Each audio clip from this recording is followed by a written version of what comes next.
Every team in an NFL season has an expectation for how they're going to perform, but some teams or specific players don't perform as expected, and they turn out to be big disappointments. So today I'm going to be talking about the biggest disappointments in the 2020-2021 NFL season so far.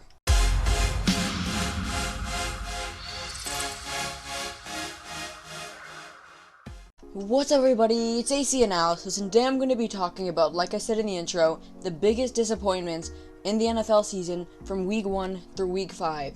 So now we have a bit more of an idea of how the NFL season is going and how certain teams are performing now that we're more weeks into the NFL season. So I have been saving this video, and I think now is an appropriate time to make this video.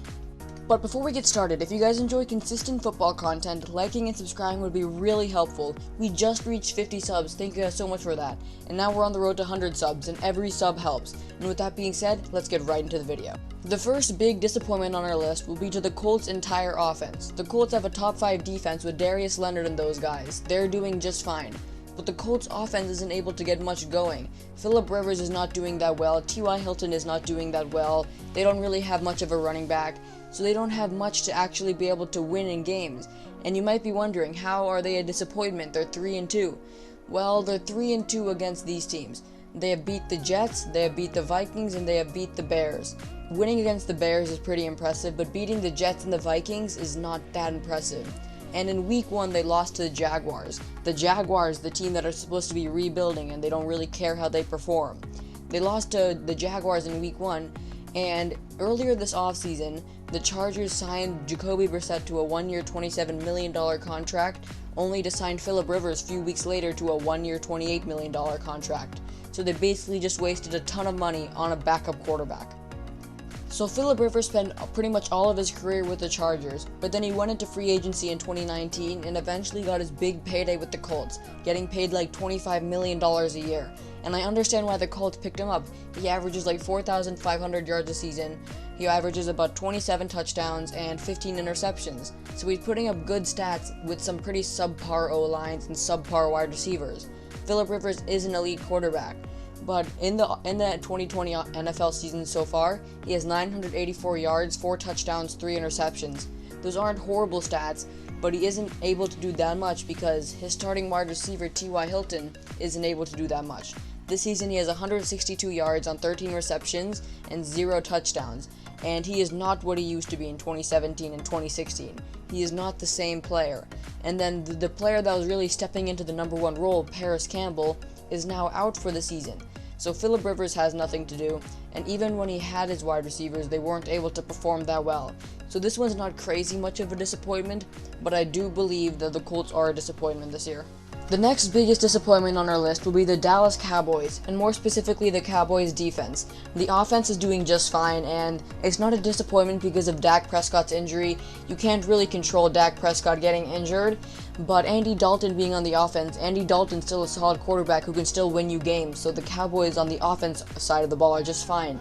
And Dak Prescott this season was having an MVP type season, but yet the team still ended up going 1-3, which is absolutely crazy. And it's because of their defense. The defense has let up 20 touchdowns. They've had a turnover ratio of -8. Their total first down numbers is 147 first downs allowed.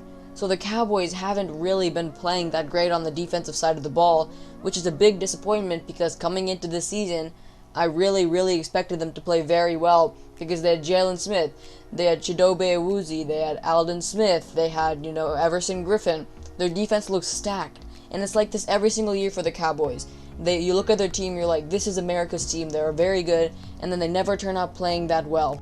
The Cowboys are currently leading their division at 2-3. The rest of their division is pretty garbage. And then the games that they lost were against the Rams, the Seahawks, and the Browns. So they lost against the good teams. And then they won against the bad teams like the Giants and the Falcons. So the Cowboys are not able to really win, even though their offense is playing so well. Their defense is averaging like 40 points a game. It's absolutely crazy what the defense is being able to do. But I feel like the Cowboys this season are a pretty big disappointment, and especially the defensive side of the ball. Now the next disappointment on our team will be the Tampa Bay Buccaneers, and this isn't really as much of a disappointment as it is a work in progress, but the reason I'm putting this as a disappointment is because coming into the season, people expected the Buccaneers to play absolutely amazing. I didn't really expect the Buccaneers to play as good as expected, because when Tom Brady gets moved into a new system, obviously there's going to be some issues. But the Buccaneers and Mike Evans, they had Chris Godwin, they have Brady. Chris Godwin has had some injury problems this season, and Brady isn't really playing his best performance, already having 4 interceptions this year. He has 1,300 passing yards and 12 touchdowns. So this season he is on a good pace to reach 4,000 passing yards, but people expected a lot more with Brady being able to throw to his best receivers. Sure, his tight end got injured, O.J. Howard, and Gronk really isn't doing anything in the receiving game, but people did expect more from Brady and the offense because the defense is playing just fine. They're playing pretty good actually. I'm just going to quickly mention, I was going to put the 49ers on this list, but they're not really a disappointment because the reason that they're losing is that they have had so many injuries and they have probably been hit with the worst injury bug all year. Go check my previous video, I made a video about that. Another example of a team like the 49ers, I was going to put the Eagles on this list, but I'm not going to put them on because they've really had bad luck with injuries. Sure, Carson Wentz has been a big disappointment, but they don't really have much weapons to work with. The next biggest disappointment on our list will be the Atlanta Falcons' entire NFL season, and I'm sure you guys all expected this to be here. The Falcons every single year have high expectations, but this season they have started the NFL season 0-5, and I really did have high expectations for the Falcons, since last season they ended the season on a 7-game winning streak. So I thought the Falcons would be able to, work up on that. But Dan Quinn, their head coach, was not able to use their talent whatsoever. And because of that, Dan Quinn just got fired, so it's like a new beginning for the Falcons, but it's another wasted season on Matt Ryan's career. Julio Jones is still injured. Calvin Ridley's playing at like an MVP type level. So the team has the talent on the offense, but the coaches weren't able to work with it. And then the Falcons' defense has always been quite atrocious. It's never been that great. And then the games that they have lost, 2 of those games, they actually had big leads. They were winning by quite a lot against the Cowboys. They actually had like a 99.9% chance of winning, I believe, and then they blew it. And then the Falcons were also beating the Bears by like 24 points coming into the 4th quarter. They blew the lead. So the Falcons have had so many games that they should have won, and they have lost so many close games. And they haven't been able to win the games that they should have won, and because of this, they're just a huge disappointment this year. The defense is playing bad as always, and the coaches can't work with the offense. Dan Quinn is fired, they haven't hired someone new yet, but whoever they hire, I do believe that they will be able to make this offense good, and I had high hopes for this team still making the playoffs potentially this year, but now I don't see this team really doing much. If you look at Matt Ryan, he's putting up like 300 passing yards every single game, few touchdowns, and very few interceptions, so he is putting up good stats, but his team is not able to play around the fact that he's a good player. So yeah, big disappointment. The next biggest disappointment on our list will be to the Minnesota Vikings, who have started their season 1-4, putting them at the lowest spot in the NFC North. And this season, the Vikings in the offseason did lose Stephon Diggs, they did lose Everson Griffin, so they really did lose the best players on their team, but I still hope that this team would do a little better than that, because they've started the season 1-4, and Kirk Cousins has been playing pretty Kirk Cousins expectations. He had a good season last year, finally proving to people that he can play, and now he's not playing good anymore. 200 passing yards around each game.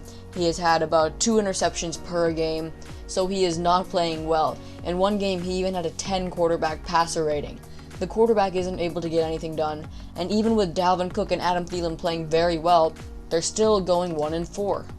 The defense has averaged about 30 points a game for the other team, and the offense has, had some solid scoring games, but they have still lost some games that this seems like they should have won. They lost to the Colts, which I was really expecting the Vikings to win. They barely beat the Texans, which I found a surprise, and then they lost to the Titans and the Seahawks. They've had a pretty hard schedule coming into the season, but I would have still expected them to do a little better, and I would have expected Kirk to do a little better.